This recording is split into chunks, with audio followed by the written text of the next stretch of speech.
Good morning. I invite you to rise in body or spirit and join in singing our opening song this morning, We've Got the Whole World in Our Hands. We've got the whole world in our hands. We've got the whole world in our hands. We've got the whole world in our hands. We've got the whole world in our hands. How about the chickens and the roosters? We've got the chickens and the roosters in our hands. We've got the chickens and the roosters in our hands. We've got the chickens and the roosters in our hands. We've got the whole world in our hands. I see some puppies and some kitties. We've got the puppies and the kitties in our hands. We've got the puppies and the kitties in our hands. We've got the puppies and the kitties in our hands. We've got the whole world in our hands. What else do we have in our hands this morning? We've got the teddy bears in our hands. 1, 2. We've got the bears in our hands. We've got the bears in our hands. We've got the bears in our hands. We've got the bears in our hands. Anything else in our hands this morning? We've got the bunny rabbits in our hands. 1, 2. We've got the bunny rabbits in our hands. We've got the bunny rabbits in our hands. We've got the bunny rabbits in our hands. We've got the whole world in our hands. We've got the whole world in our hands. We've got the whole world in our hands. We've got the whole world in our hands. We've got the whole world in our hands. I invite you to be seated. Thank you. Good morning. Good morning. Welcome to the First Unitarian Universalist Congregation of Ann Arbor, a presence in this community since 1865, one that has grown and evolved and adapted to the challenges of the world, but always one that has held the inherent worth and dignity of every person, every creature at its core. If this is the first time you walked in these doors or signed on to the live stream, thank you for your courage and thank you for staying. Finding yourself amongst an array of non-human creatures might have made you pause and wonder, what have I gotten myself into? But you have joined us for our annual Animal Blessing Service, and on this day, our animal friends join us for worship. If you are new and online, I invite you to introduce yourself in the chat and to fill out a newcomer survey at UUAA.org/newcomer survey. And if you are new and here in person, right after the service, there's a gathering in the Jackson Chapel, which is just outside these doors, up a little ways and across from the name tag board, a room where there'll be someone who can answer some questions you have about Unitarian Universalism and about this congregation. So welcome to all. It matters that you are here, and you are welcome here exactly as you are. I'm Reverend Theresa Rohlck, the Minister of Pastoral Care, and I'm delighted to be joined by others from the worship team today. Dusty Francis, our Director of Music Ministries. Yeah. Yes! An enthusiastic welcome. Reverend Manish, Mishra-Marzetti, our Senior Minister. He's back.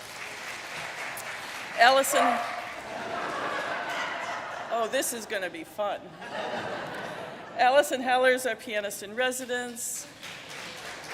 Mike Halerz, a technology consultant and members of the AV team. Yes. And as you can see, the Chalice Chicken Choir is in the house. Did you know Mozart kept chickens? No? Do you know why he finally got rid of them? Because all they ever said was Bach, Bach, Bach. Okay, just so you know, you do have to audition for the chicken choir. but that's not true for our other choirs here at UUAA. And I'm thrilled to announce that Dusty will be restarting the Chalice Sparks Choir for any youth, yes, for any youth in grades 3 through 5. And the group will meet on Wednesdays from 5:30 to 6:15 p.m. starting September 13. So if you are interested or know someone who is, you can register via the form that Stella sent out with SGD materials, or contact Dusty directly right after worship or at dusty@uuaa.org. The presence of pets in this space reminds us of the larger web of life that we are just one small part of, and we have been forever.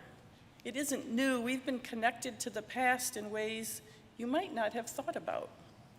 Can anyone, especially anyone younger here, tell me what's the oldest kind of animal you can think of? Like really super old. Yes, who said dinosaurs? Somebody. Dinosaurs. So let's listen to this poem by Nancy Schaefer. It's called In the Beginning. Kate is teaching the kids about dinosaur air. That air you breathe, that air you have inside you every time you take a breath, that's dinosaur air, she says. Dinosaurs breathed it. The kids' eyes are very wide. They take deep gulps of air just to have more dinosaur air inside them.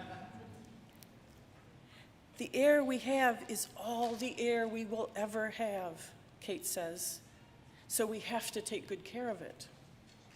The kids gulp less. Consider the air already inside. Kate tells more. Actually, she says, we're all cousins. The kids look at each other, disbelieving, believing. You? We, all of us, Kate says, way, way back began as cousins, way back in the beginning.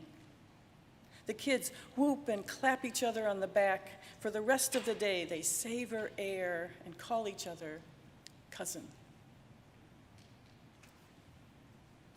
Dear cousins, let us all take a collective breath of dinosaur air to center us as we prepare to celebrate the web of life, our interconnectedness, and our beloved animal friends. We are gathered in community. We are gathered for worship.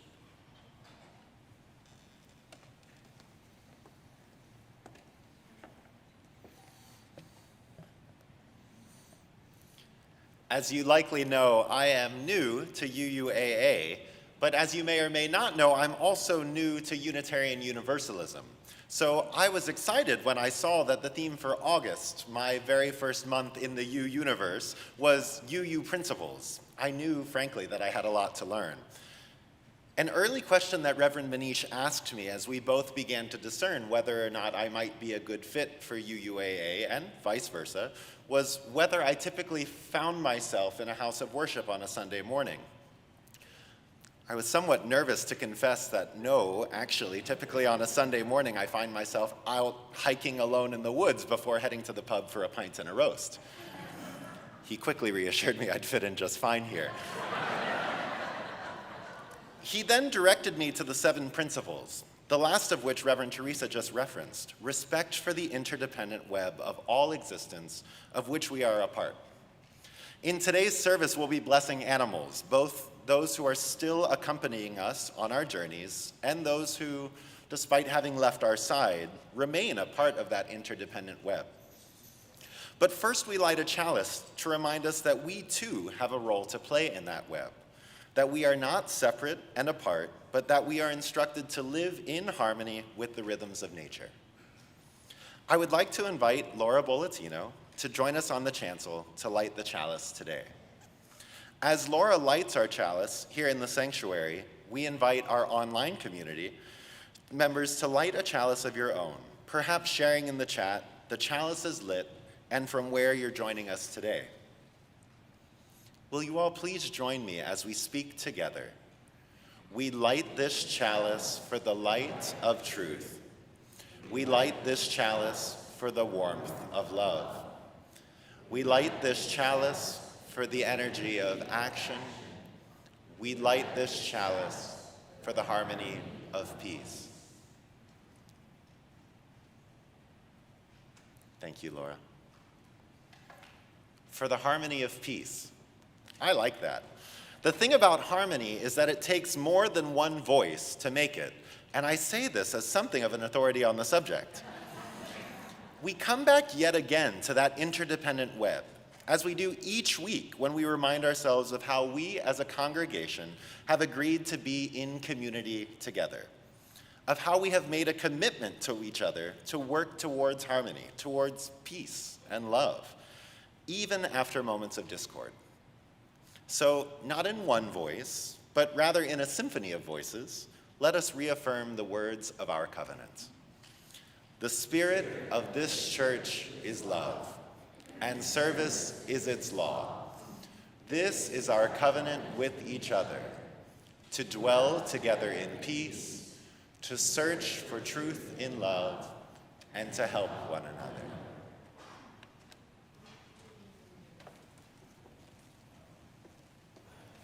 Good morning, UUAA.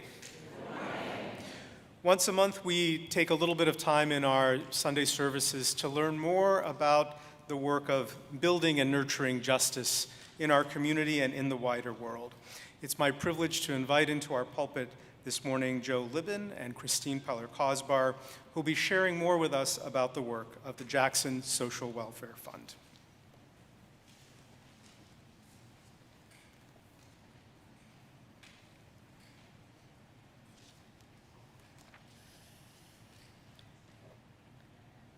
The Jackson Social Welfare Fund provides funding for organizations that support the First Amendment or conflict resolution. We try to provide a voice for the voiceless. The committee that Joe and I co-chair includes 6 Unitarian Universalists and 2 members of the Society of Friends. We meet twice a year, once to revise our procedures and our requests for proposals.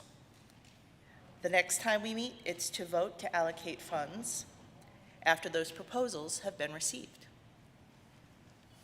And for a bit more information about the fund, in 1955, George and Bessie Jackson bequeathed a large sum from their estate to the then Unitarian Church of Ann Arbor. And they strongly believed in the principles of the First Amendment to the U.S. Constitution and in conflict resolution by peaceful means. And their bequest enlisted the congregation in advancing these causes.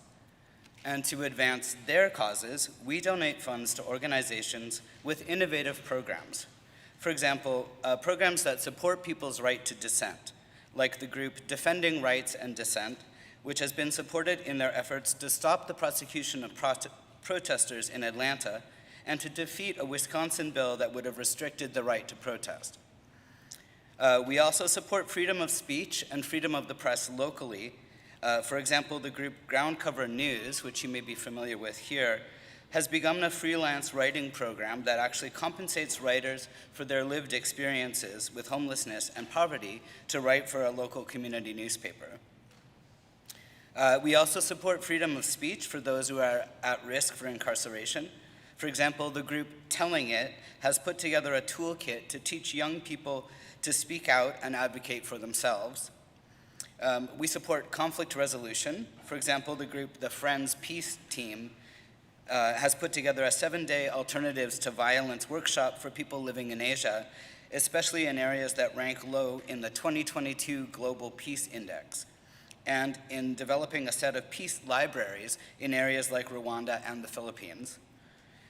We also support conflict resolution and the right to petition the government. For example, the ICPJ, the Interfaith Council on Peace and Justice, they've created several initiatives, including compassionate conversation workshops and hosting multiple voter education forums, creating materials about the role of different elected officials, hosting postcard writing events, door-to-door canvassing, and get out the vote tables at community events. And last example, we also support young people's education on how to understand and work against racism. For example, the group Friends Committee on National Legislation hosted a conference to teach young people about anti-racism and advocacy skills. Thank you for your attention today and for your contribution in the collection.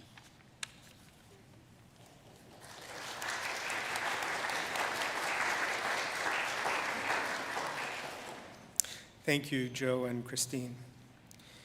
As we think about the generosity that allowed for the creation of the Jackson Social Welfare Fund, it is, in fact, part of our tradition that all of who we are together, all of what we're able to do and accomplish together in building local community here within our congregation with one another and working towards greater justice in the wider world, all of that and so much more is made directly possible through your generous financial contributions.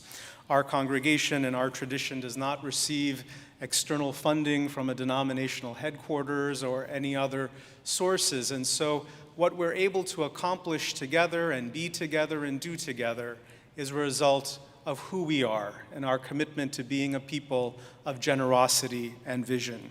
It's in that spirit that in just a moment here in the sanctuary, our ushers will come down the aisles in just a moment to collect this morning's offering. If you are here in person, we invite you to share as generously as you're able. And if it's your first time in our congregation, feel free to consider yourself a guest this morning, and you may allow the basket to pass you by, or you may choose to donate if you so wish. You may do so by offering cash or check donations. You may also give electronically by going to UUAA.org/giving. Please select the weekly offering from the drop-down box. You can also text to give by texting UUAA to 73256. Whether you're here with us in person this morning or joining us via the live stream or later this week, viewing on demand, our community greatly appreciates the spirit of generosity that you bring. This morning's offering will now be gratefully collected.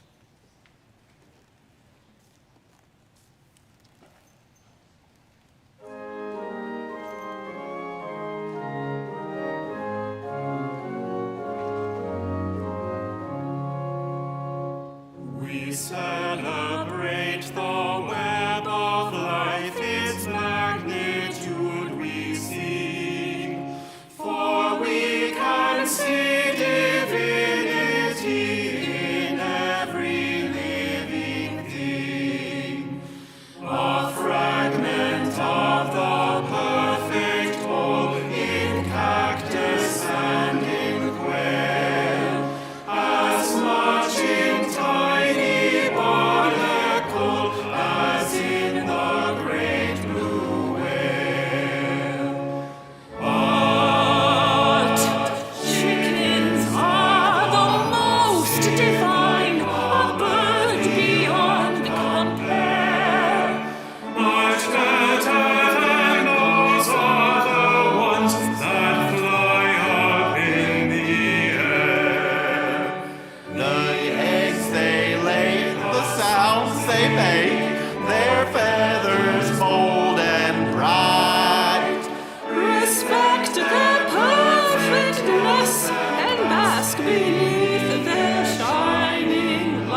Thank you to our glorious chicken choir for a rousing offertory. I invite our ushers to bring forth to this morning's offering and invite those gathered in person here in the sanctuary to rise in body or spirit for our dedication. Let us join our hearts as well as our voices as we offer these words of dedication. To the work of this congregation, which is weaving a tapestry of love and action, we dedicate our lives and these our offerings. Please be seated.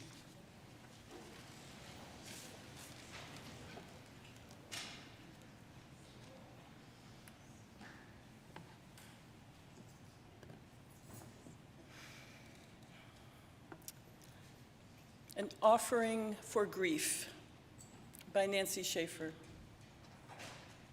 Look, I have made this bowl for you, this large, dark blue one with lilies etched across the bottom, around the sides. I have cleaned this box of yours, lined it in soft brown wool, have set it here by the stove, warm. You could lie under the mulberry tree at the edge of the garden, wait in grass for lace wings and evening, or lie on the bed, light falling near, sit on the bureau. What I mean to say is, I will make a place for you. And now we too will make a place for our grief as we remember and honor the animal companions who have left our side. Their passing may have been very recent or from some time ago, but the space left behind is there. And in our remembering, we make room for healing. If you are watching on live stream and have a pet you wish to honor, please let us know in the chat what kind of pet and their name, and we will hold that memory with you. For those in the sanctuary, you may place a photo of a deceased pet or an item of theirs you have on the remembrance altar. There is also a bowl of stones, so if you wish to honor a pet but did not bring a memento, please feel welcome to come up and take a stone and place it on the altar as well. There are small pieces of paper, so if you wish to write the name of your pet, you may do so. The stones and paper are at each end of the table, so please come up to the remembrance altar at your own pace. There's no need to rush. And let's begin with anyone from maybe either of these two sides coming up to the sides. And then as the line shortens, anyone from the middle section, please join in. And if you would like assistance in placing something on the altar, raise your hand or let us know and we will come to you. So let's begin.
invite you to turn in the teal hymnal to number 1002, Comfort Me.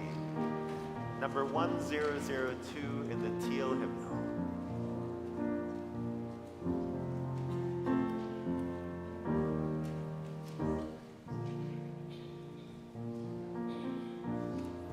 Comfort me, comfort me, comfort me, oh my soul. Comfort me, comfort me. Comfort me, oh my soul. Sing with me. Sing with me. Sing with me.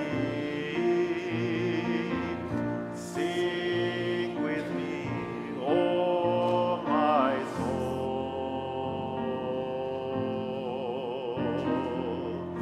Sing with me, sing with me,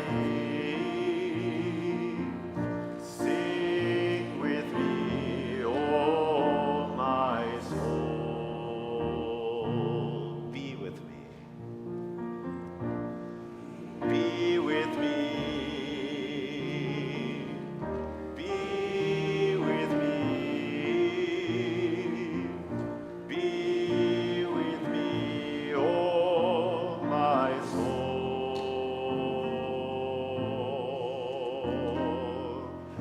Be with me. Be with me. Be with me, oh my soul.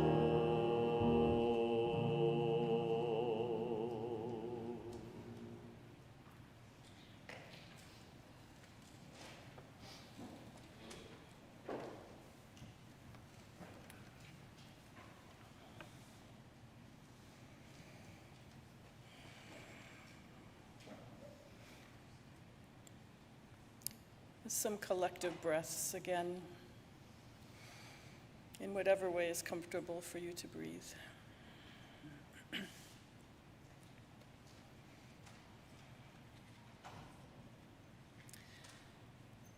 The choir anthem during the offertory had 4 verses.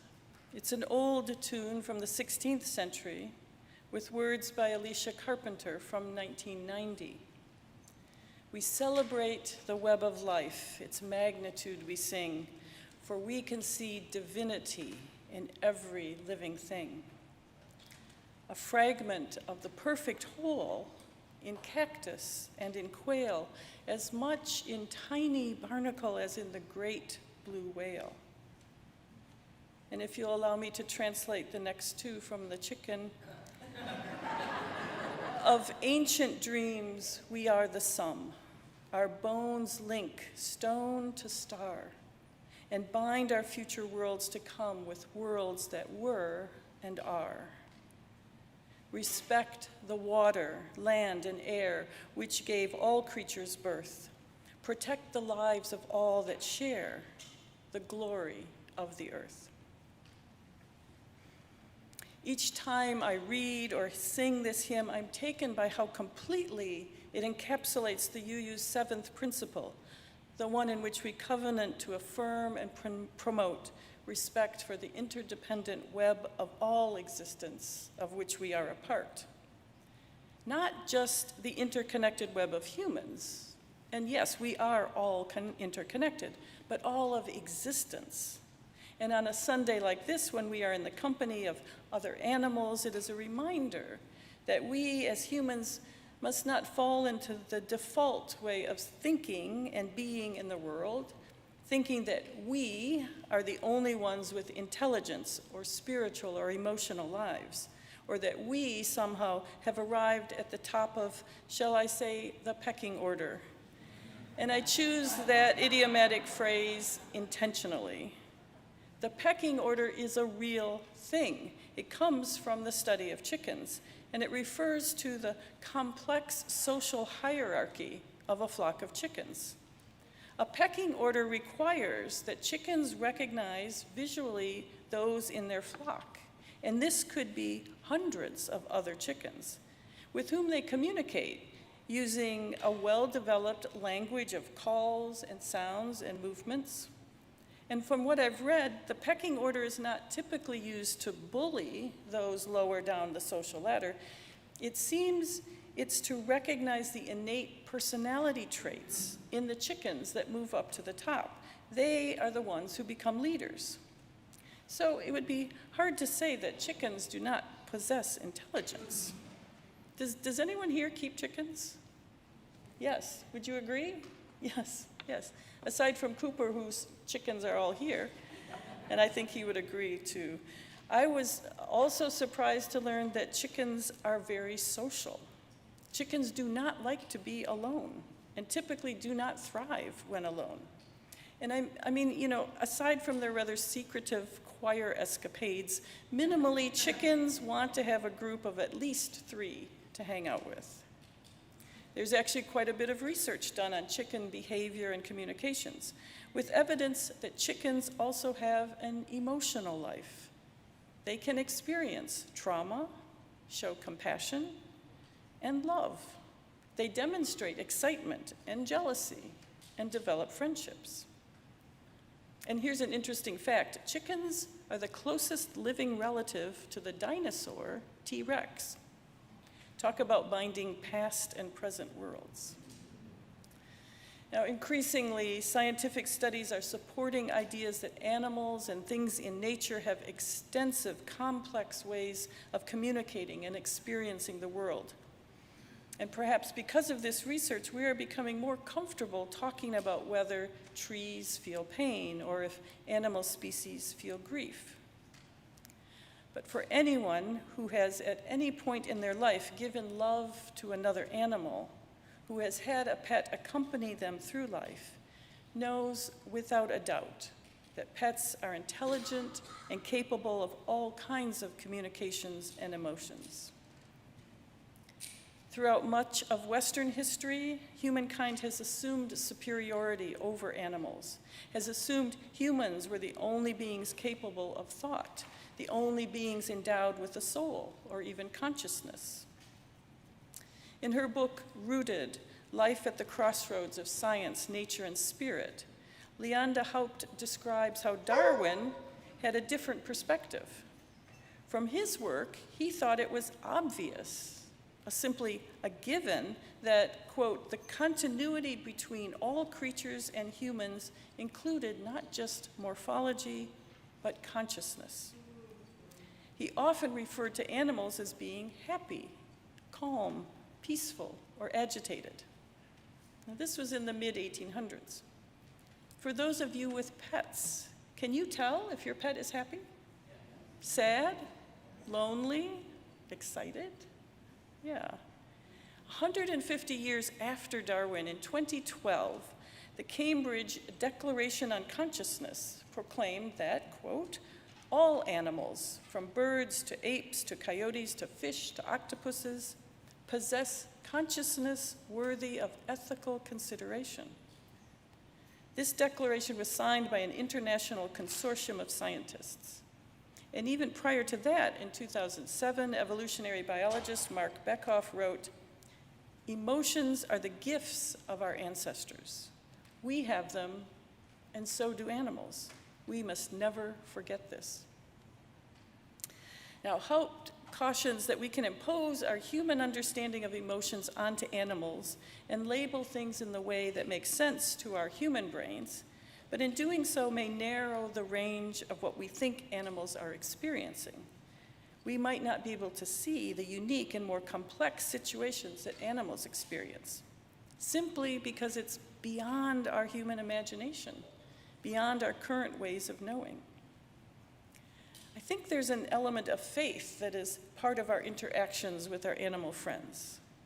We can be comfortable with just being and experiencing the interactions we have with our beloved pets, be they chickens or dogs or cats or rabbits or snake or fish. We can believe their consciousness has ethical implications. We don't have to have scientific proof, data, studies to verify this in order to act ethically. We don't need research studies for us to love and care for our animal companions. Every species has a unique way of being in the world. Haupt asks questions that I think we should engage with more regularly in our observations and interactions with nature, plants, trees, animals. She says, as a species, turkey vultures vocalize little, but their brains hold more space for sense of smell than any other bird, and they are called to their flesh meals through aromas that arise from earth to air. How must it be to live guided by flight and fragrance? What matter of intelligence forms within a life shaped and molded by these things? Or the whisker-based night-seeing of rodents, or the skin-based knowing of earthworms, or the beyond-human hearing of bats, or the geometrical pattern recognition of bees in the flowers they see, and the visual wavelengths that humans are blind to but guide bee lives. She says, we walk within an infinity of animal intelligences, some known, some never suspected, some unimaginable in our limited human comprehension. If we truly live into our seventh principle, then it is our obligation, morally, ethically, spiritually, to do all we can to protect this miraculous world we are just one small part of, to protect this beautiful and increasingly fragile earth and all the creatures, ourselves included. Remember verse 4 of our anthem? Respect the water, land, and air which gave all creatures birth. Protect the lives of all that share the glory of the earth. So let us continue to celebrate the web of life in our animal companions. We know the chicken crossed the road to get to the animal blessing service. But what do you call a chicken crossing the road? Poultry in motion. I'm sorry, I couldn't resist that one because I think it will describe what's about to happen next. Consider this time for individual animal blessings as poetry in motion, as it may appear a bit chaotic. Reverend Manish and I will come down the aisles, and you can indicate if you'd like a blessing for your pet, and let us know your pet's name. If you have a stuffed animal with you, the same applies. And as before, those on live stream, introduce your pet in the chat, and the chat host will offer them a blessing as well. So let's begin.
Would you rise in body or spirit and join in the whole world in our hands?